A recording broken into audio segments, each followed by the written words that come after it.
예, 안녕하세요. 공인회계사 김영남입니다. 안녕하세요. 공인회계사 김재입니다.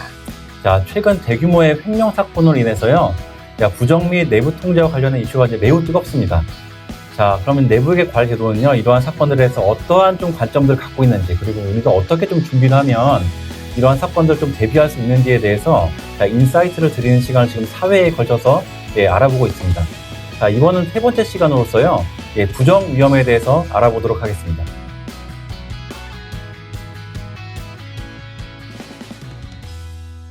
네, 부정 위험을 방지하려면 우선 부정 위험이 어떠한 조건에서 발생하는지를 알면 도움이 될 텐데요. 그러한 조건을 만들지만 않으면 기본적으로 부정 위험을 대비할 수 있는 게 아닐까라고 그렇죠. 생각이 됩니다. 그럼 회계사님, 저희 부정은 어떠한 조건에서 발생한다고 보면 될까요?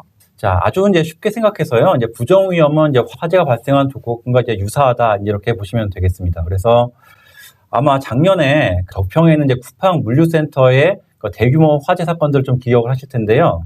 이런 화재가 발생하는 것은 연소의 3요소라고 부르는 이제 세 가지의 조건들이 갖추어져야지 불이 발생한다고 합니다.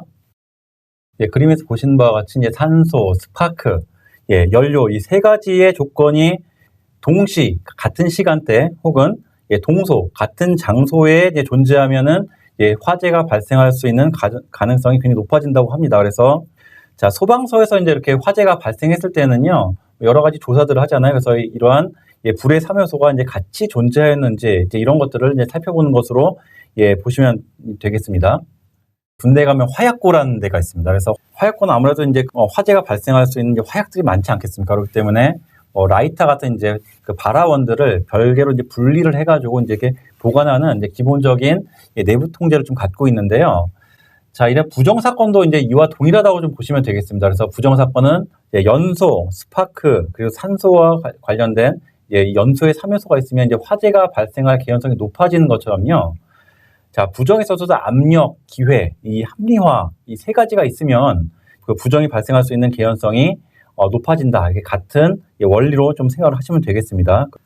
이 그림에서 보시는 것이 이제 부정 트라이앵글 띠어리라고 하는데요. 조금 쉽게 예시를 들어서 한번 이해를 해보도록 하겠습니다. 자, 제가 만약에 주식 투자를 하다가 5억 원을 까먹었다고 좀 가정을 한번 해보겠습니다. 그러면 굉장히 압박이 있을 겁니다. 어떤 압박이냐면 이제 집에 가서 이제 와이프한테 엄청 혼나기도 하고, 어떻게 해야 될까? 심적인 그리고 금전적인 압박들이 굉장히 존재하겠죠. 자, 이제 이런 압박들이 존재하는 상황에서 제가 만약에 우리 회사의 자금 담당자였는데 오른쪽에는 OTP가 있고, 자, 왼손에는 이제 패스워드를 갖고 있었습니다. 그래서 이러한 기회, 혹은 능력들이 갖추고 있었다고 보겠습니다. 그래서 마지막으로 이제 이런 생각을 한번 합니다. 제 친구가 이번에 주식을 완전히 확실한 것들을 소개시켜줬는데 우리 회사에 운영 자금이 충분히 있으니까 내가 한 50억 정도 잠깐 빌려가지고 주식 투자를 한 다음에 10% 정도 이익을 본 다음에 내가 까먹었던 5억 원을 다시 회복을 하고 50억 자체를 회사에 그대로 넣어놓으면 뭐 괜찮은 거 아니야? 에브리바디 오케이인 거 아니야? 이제 이렇게 합리화를 하는 순간 부정들은 발생한다. 이렇게 쉽게 좀 이해하시면 되겠습니다.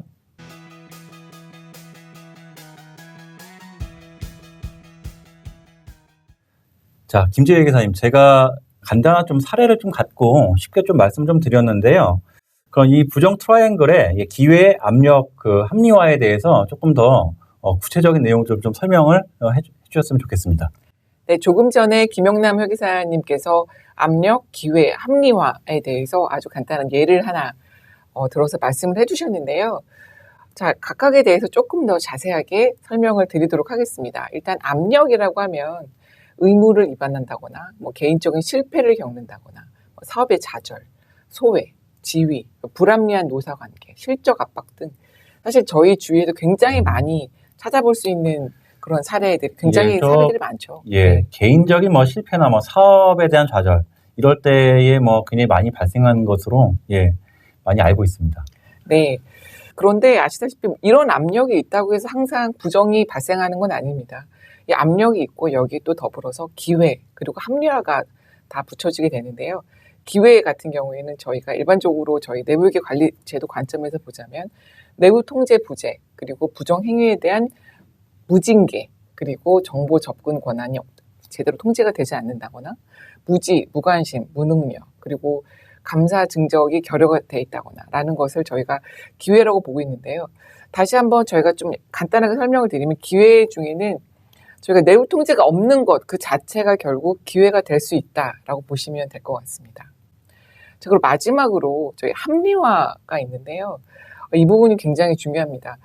나는 심각한 문제가 있어서 다음 월급날까지 단지 이 돈을 빌리는 것뿐이고 나는 금방 갚을 거야. 그렇기 때문에 이건 전혀 문제가 되지 않아. 라고 자기 합리화를 시킨다거나 아니면 나는 이 조직을 위해서 너무 열심히 일했는데 내가 너무너무 열심히 일한 거에 비해서 너무 보상을 제대로 해주지 않는다. 그렇기 때문에 이 정도 부정은 충분히 내가 할 만해. 라고 하는 잘못된 합리화가 있을 수 있겠고요. 또 다른 또 합리화의 예시로는 나는 경영진이 어떤 걸 빼돌리는지 알고 있다. 그런데 내가 이 정도 지금 부정을 저지르는 건 그거에 비하면 아무것도 아니다. 라고 자기 합리화를 하는 것, 이것도 하나의 합리화의 예시가 될 수 있겠습니다. 자, 김지효 기사님이 이제 그 세 가지 부정 트라이앵글 이론에 대해서 좀 자세히 좀 설명 좀 해주셨는데요. 자, 이게 물론 이제 대기업에서는 이런 세 가지에 대해서 이 이론들에 대해서 다 이해하고 이제 대비를 하는 것들이 가능하지만, 자, 중소기업에서는 조금 어려움들이 좀 있을 수가 있겠습니다. 그래서 자, 이 부정 위험, 그러면 어떻게 하면 좀 실무적으로 좀 막을 수 있을지에 대해서 우선 전 두 가지만 좀 기억을 좀 해주셨으면 좋겠습니다. 우선은 첫 번째로 뭐가 있냐면요. 업무 분장이 있습니다. 그래서 이 업무 분장은 일반적으로 내부 통제 중에서 가장 강력한 그 내부 통제라고 보통 얘기를 많이 합니다. 그렇기 때문에 부정 위험이 높은 부분에는 반드시 이 업무 분장들을 가져가야 된다라고 좀 말씀을 좀 드리고 싶습니다. 자, 그러면 이 업무 분장을 어떻게 하셔야 되냐면 수평적인 업무 분장을 하셔야 된다. 그래서 체크 앤 밸런스가 이루어질 수 있도록 수평적인 업무 분장을 하셔야 되고요. 거기에서 가장 또 핵심은 어떤 거냐면 정보와 그리고 현금의 취급을 분리하시는 이런 것들이 되겠습니다. 그래서 기본적으로 컨트롤러와 트레저러를 분리하는 이런 것들도 기본적인 개념들이 되겠다라고 보시면 될 것 같습니다. 두 번째로 또 말씀드린 건 어떤 것들이 있냐면요.